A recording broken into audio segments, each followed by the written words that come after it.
Hello, আসসালামু আলাইকুম everyone. কি অবস্থা সবার? আশা করি সবাই অনেক অনেক ভালো আছেন। আজকে ৯ জুলাই ২০২৫, রোজ হচ্ছে বুধবার।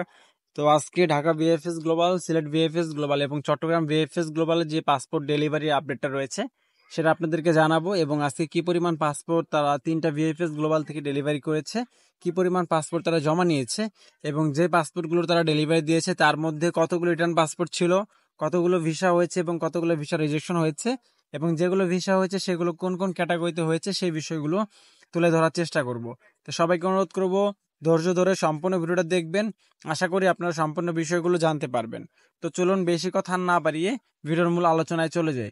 তো ফার্স্টে আমরা সিলেট ভিএফএস গ্লোবালের আপডেটগুলো আপনাদেরকে জানিয়ে দিব, দেন চট্টগ্রাম এবং ঢাকা ভিএফএস গ্লোবালের আপডেট আপনাদেরকে জানিয়ে দেওয়ার চেষ্টা করব।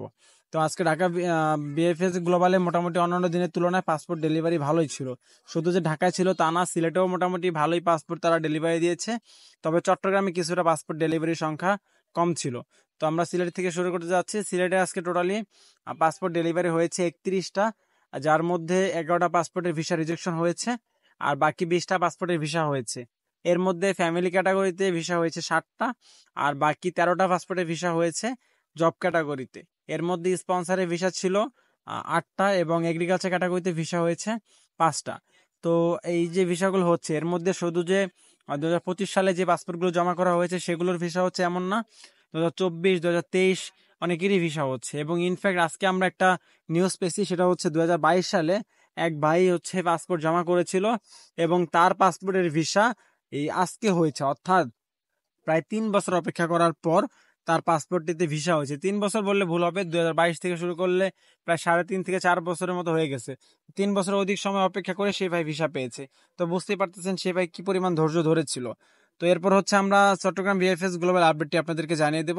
চট্টগ্রাম ভিএফএস গ্লোবাল থেকে টোটাল পাসপোর্ট ডেলিভারি হয়েছে 16টা, যার মধ্যে ফ্যামিলি ক্যাটাগরিতে ভিসা হয়েছে 5টা এবং স্পন্সর ক্যাটাগরিতে ভিসা হয়েছে 4টা আর এগ্রিকালচার ক্যাটাগরিতে ভিসা হয়েছে 1টা। অর্থাৎ টোটাল জব ক্যাটাগরিতে ভিসা হয়েছে আপনার হচ্ছে 5টা এবং ফ্যামিলি ক্যাটাগরিতে ভিসা হয়েছে 5টা। আর অন্যান্য যে ক্যাটাগরিগুলো রয়েছে ট্যুরিস্ট বা বিজনেস, এই সকল ক্যাটাগরির কোনো আপডেট আমরা চট্টগ্রাম ভিএফএস গ্লোবাল থেকে পাইনি। আর বাকি থাকা 6টি পাসপোর্টের ভিসা আজকে রিজেকশন করা হয়েছে চট্টগ্রাম ভিএফএস গ্লোবাল থেকে। তো এই হচ্ছে সিলেট এবং চট্টগ্রাম থেকে পাওয়া আমার কাছে আজকের সর্বশেষ আপডেট। আর এরপরে হচ্ছে আমরা ঢাকা ভিএফএস গ্লোবালে চলে যাব। অনেকে অপেক্ষা করতেছেন ঢাকা ভিএফএস গ্লোবালের আপডেটটি জানার জন্য। তো তাদের উদ্দেশ্যে বলি, আজকে ঢাকা ভিএফএস গ্লোবাল থেকে মোটামুটি ভালোই পাসপোর্ট তারা জমা নিয়েছে। আজকে প্রায় 3 থেকে 4 শতাধিক পাসপোর্ট তারা জমা নিয়েছে। অনেক বড় সিরিয়াল ছিল এবং সারাদিনই মোটামুটি পাসপোর্ট তারা জমা নিয়েছে। সংখ্যাটা আরো অনেক বৃদ্ধি পেত যদি না এরকম দিনব্যাপী সারাদিনব্যাপী বৃষ্টিপাত না হতো। আপনারা জানেন যে বিগত 2-3 দিন যাবৎ প্রচুর পরিমাণে বৃষ্টিপাত হচ্ছে বাংলাদেশে। সারাদিন ব্যাপী সকাল থেকে শুরু করে রাত পর্যন্ত সারাদিনই ঝিরি ঝিরি বৃষ্টি হচ্ছে, যার কারণে অনেকেই পাসপোর্ট জমা করতে আসতেছেন না বা ডেলিভারিতে আসতেছেন না, হয়তো ভাবতেছেন 2 দিন পরে যাব আর 3 দিন পরে যাব, বৃষ্টি কমুক, এই সকল চিন্তা করে, যার কারণে পাসপোর্ট ডেলিভারি অনেকটাই হচ্ছে আজকে জমা অনেকটাই কম ছিল।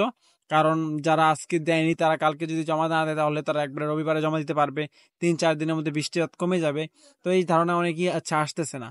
আশা করি আগামী সপ্তাহে আবার ভালো পরিমাণ পাসপোর্ট তারা জমা নিবে, মানে দিতে পারবে, অনেকে আসবে এবং ডেলিভারিও মোটামুটি ভালোই হবে। তো যাই হোক, আমরা হচ্ছে আজকে ঢাকা ভিএফএস গ্লোবালে পাসপোর্ট ডেলিভারি প্রসঙ্গে যাই। আজকে ঢাকা ভিএফএস গ্লোবাল থেকে টোটালি প্রায় 1 শতাধিক পাসপোর্ট জমা হয়েছে, সরি ডেলিভারি হয়েছে, যার মধ্যে আপনার ফ্যামিলি, ট্যুরিস্ট, বিজনেস, স্টুডেন্ট সকল ক্যাটাগরি ইনক্লুডেড রয়েছে। তো চলুন আমরা জেনে নিই কোন কোন ক্যাটাগরিতে আজকে ভিসাগুলো হয়েছে। তো আজকে ঢাকা ভিএফএস গ্লোবাল থেকে স্পন্সর ক্যাটাগরিতে ভিসা হয়েছে 14টা এবং এগ্রিকালচার ক্যাটাগরিতে ভিসা হয়েছে 10টা।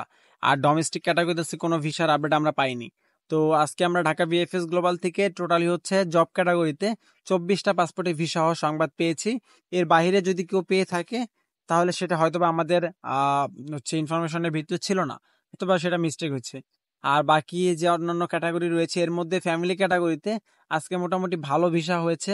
ঢাকা ভিএফএস গ্লোবাল থেকে ফ্যামিলি ক্যাটাগরিতে প্রায় 30টা পাসপোর্টে ভিসা হয়েছে আজকে, এবং ট্যুরিস্ট ক্যাটাগরিতে ভিসা হয়েছে 15টা। এছাড়া স্টুডেন্ট ক্যাটাগরিতে আজকে ভিসা হয়েছে 6টা। আর বিজনেস ক্যাটাগরিতে আজকে আমরা 2টা পাসপোর্টে ভিসার তথ্য পেয়েছি। এছাড়া আপাতত আমাদের কাছে কোনো আপডেট নেই। আর রিজেকশনের পরিমাণ ছিল প্রায় 20 থেকে 22টার মতো। তো এই হচ্ছে ঢাকা ভিএফএস গ্লোবালের আপডেট। ঢাকা ভিএফএস গ্লোবালে 2022, 23, 24, 25 সকল সালেরই পাসপোর্ট তারা মোটামুটি ভিসা দিচ্ছে। তবে আমরা যেটা দেখতেছি 2024 এবং 25-এর পাসপোর্টগুলোর ভিসা মোটামুটি বেশি পরিমাণে হচ্ছে, তবে 23-এরটা কিছু সংখ্যক কম হচ্ছে। এবং রিটার্ন পাসপোর্টের কথা যদি বলি, তো রিটার্ন পাসপোর্ট খুব বেশি একটা যে ডেলিভারি দিচ্ছে এমন না। রিটার্ন পাসপোর্ট জমা নিচ্ছে, ভালো পরিমাণ জমা নিচ্ছে, কিন্তু রিটার্ন পাসপোর্টগুলো এখনো পর্যন্ত পর্যাপ্ত পরিমাণে ডেলিভারি দেওয়া শুরু হয়নি। হালকা পাতলা কিছু কিছু দুই একটা পাসপোর্ট তারা ডেলিভারি দিচ্ছে।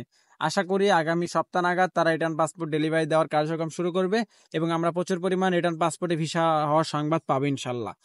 তো ভিউয়ার্স, এই ছিল মূলত আজকে আমার কাছে থাকা ঢাকা, সিলেট এবং চট্টগ্রাম এই 3 বিএফএস গ্লোবালের আজকের সর্বশেষ আপডেট। কি পরিমাণ পাসপোর্ট তারা ডেলিভারি দিয়েছে এবং কি পরিমাণ ভিসা আজকে হয়েছে, সেই তথ্যগুলো আজকের এই ভিডিওতে আমি তুলে ধরার চেষ্টা করেছি। যারা আমাদের চ্যানেলে নতুন, অবশ্যই আমাদের চ্যানেলটি সাবস্ক্রাইব করে রাখবেন। ইতালি বিএফএস গ্লোবাল এবং ইতালি সংক্রান্ত যাবতীয় ইনফরমেশন আপনারা আমাদের চ্যানেল এবং ফেসবুক পেজে পেয়ে যাবেন। যারা ফেসবুক পেজ থেকে দেখতেছেন, অবশ্যই ফেসবুক পেজটি লাইক করে ফলো করে দিবেন, আর ইউটিউব চ্যানেল হলে অবশ্যই সাবস্ক্রাইব করে দিবেন। ভিডিও ভালো লাগলে অবশ্যই লাইক করে দিবেন এবং আপনার মূল্যবান মতামত জানিয়ে দিবেন কমেন্ট সেকশনে। ধন্যবাদ সবাইকে, দেখা হবে পরবর্তী কোনো এক ভিডিওতে। সে পর্যন্ত সবাই ভালো থাকবেন, সুস্থ থাকবেন এবং অবশ্যই আমাদের চ্যানেলটি সাবস্ক্রাইব করে আমাদের সাথেই থাকবেন। আসসালামু আলাইকুম।